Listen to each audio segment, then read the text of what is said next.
राज्याचे उपमुख्यमंत्री अजित पवार यांचे पुत्र पार्थ पवार हे एका जमीन व्यवहार प्रकरणामुळे अडचणीत आलेत। पुण्याच्या कोरेगाव पार्क येथील मोक्याच्या ठिकाणावरील 40 एकर जमीन पार्थ पवार यांच्या अमेडिया LLP या कंपनीने विकत घेण्याचा घाट घातला होता।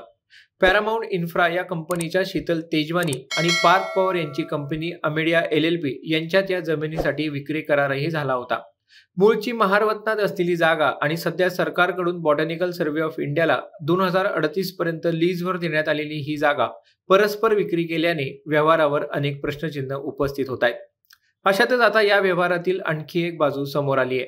अमेडिया कंपनीने जागेचे खरेदी खत झाल्यानंतर तहसीलदारांना पत्र लिहून ही जागा खाली करून देण्याची मागणी केली होती। त्याप्रमाणे तहसीलदार सूर्यकांत येवलेंनी देखील बॉटॅनिकल सर्व्हे ऑफ इंडियाला पत्र पाठवत ही जागा खाली करण्याच्या सूचना दिल्या होत्या। एकीकडे उपमुख्यमंत्री अजित पवार या व्यवहारात कुठलीच आर्थिक देवाणघेवाण झाली नसल्याचं सांगत आहेत, तर दुसरीकडे पार्थ पवार यांची कंपनी जमीन ताब्यात घेण्याच्या तयारीत होती। मग याचाच अर्थ कोणताही आर्थिक व्यवहार न करता ही जमीन पार्थ पवार यांच्या कंपनीला फुकट बळकवायची होती का, असा सवाल आता उपस्थित होऊ लागलाय।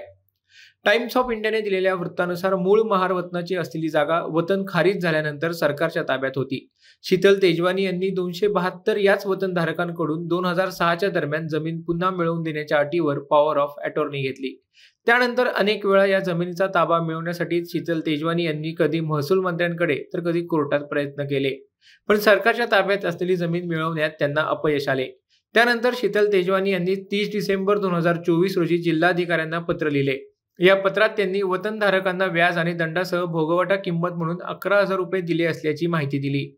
एक प्रकारे शीतल तेजवानी यांनी वतनधारकांना कवडीमोल किंमत देऊन त्यांचे या जागेवरील हक्क कमी करण्याचा प्रयत्न केला। त्यानंतर 5 महिन्यांनी 20 मे 2025 रोजी तेजवानी यांनी जमीन मालकांच्या वतीने अमेडिया एंटरप्राइजेसकडे विक्री कराराची नोंदणी केली।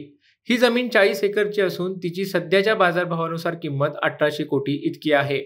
पण विक्री करारानुसार पार्थ पवारांच्या अमेडिया कंपनीने ही जमीन अवघ्या 300 कोटी रुपयात विकत घेतली। या जमिनीचा विक्री करार झाल्यानंतर 6 दिवसांनी 26 मे 2025 रोजी अमेडिया कंपनीने तहसीलदार सूर्यकांत येवले यांना पत्र लिहित बॉटॅनिकल सर्व्हे ऑफ इंडियाच्या ताब्यात असलेली जमीन मोकळी करून देण्याची मागणी केली।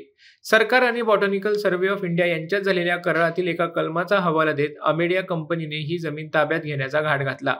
तसं पाहायला गेलं तर सरकारने 2038 पर्यंत ही जमीन बॉटॅनिकल सर्व्हे ऑफ इंडियाला लीजवर दिली होती, पण हा करार करताना एका कलमात ही जागा केव्हाही खाली करावी लागेल याबाबतचाही उल्लेख केला होता। लीज करारातील कलमानुसार जमीन मालकांनी जमीन परत करण्याची विनंती केली आहे। अद्याप निर्णय झालेला नाही आणि जर कोणताही निर्णय झाला तर बॉटॅनिकल सर्व्हे ऑफ इंडियाला त्याचे पालन करावे लागेल असे करारात म्हटले होते। याच कलमाचा हवाला देत पार्थ पवारांच्या कंपनीने ही जागा मोकळी करून देण्याची मागणी तहसीलदार सूर्यकांत येवलेंकडे केली। तहसीलदारांचे पत्र येताच बॉटॅनिकल सर्व्हे ऑफ इंडियाने 16 जून 2025 रोजी जिल्हाधिकाऱ्यांशी पत्रव्यवहार केला। याच पत्रातून बॉटॅनिकल सर्व्हे ऑफ इंडियाने आम्हाला तहसीलदारांनी जमीन रिकामी करण्याचे निर्देश दिले असल्याची माहिती दिली। त्यानंतर जिल्हाधिकाऱ्यांनी तहसीलदार येवले यांच्याकडे याबाबतचा अहवाल मागवला। येवले यांनी लीज करारातील कलमाचा उल्लेख करत स्पष्टीकरण दिले। त्यानंतर जिल्हाधिकाऱ्यांनी असे कलम असले तरी अशा कोणत्याही व्यवहारासाठी राज्य सरकारची परवानगी घेणे आवश्यक असते या नियमावर बोट ठेवत पुन्हा एकदा तहसीलदारांकडून स्पष्टीकरण मागवले, पण येवले यांनी यावर स्पष्टीकरण दिले नाही। त्यानंतर जिल्हाधिकारी यांनी लीज करार रद्द करण्याची प्रक्रिया तत्काळ थांबवली आणि पुढील कारवाई केली। त्याच दरम्यान तहसीलदार येवले यांना निलंबित करण्याचा अहवालही जिल्हाधिकारी जितेंद्र डोडी यांनी राज्य सरकारला पाठवला। आता या संपूर्ण प्रकरणात एक प्रश्न उपस्थित होतो, तो म्हणजे पार्थ पवारांच्या कंपनीला ही जागा फुकटमध्ये लाटायची होती का? कारण पार्थ पवारांचे वडील आणि राज्याचे उपमुख्यमंत्री अजित पवार हे या व्यवहारात एकही रुपयाची आर्थिक देवाणघेवाण झाली नसल्याचं स्पष्टीकरण देत आहेत। मग एकही रुपया न घेता दस्त नोंदवला जातो आणि जमिनीचा ताबा घेण्याचाही प्रयत्न केला जातो, याचा अर्थ पार्थ पवारांच्या कंपनीला ही जागा 300 कोटींना नाही तर फुकट लाटायची होती का, असा सवाल उपस्थित होतोय। यावर पार्थ पवारांची कंपनी उत्तर देणार का की अजित पवार याचे स्पष्टीकरण देणार, हे पाहणं महत्त्वाचं असणार आहे। याबद्दल तुम्हाला काय वाटतं हे आम्हाला कमेंट करून नक्की सांगा आणि माय महानगर लाईव्हला सबस्क्राईब करायला विसरू नका।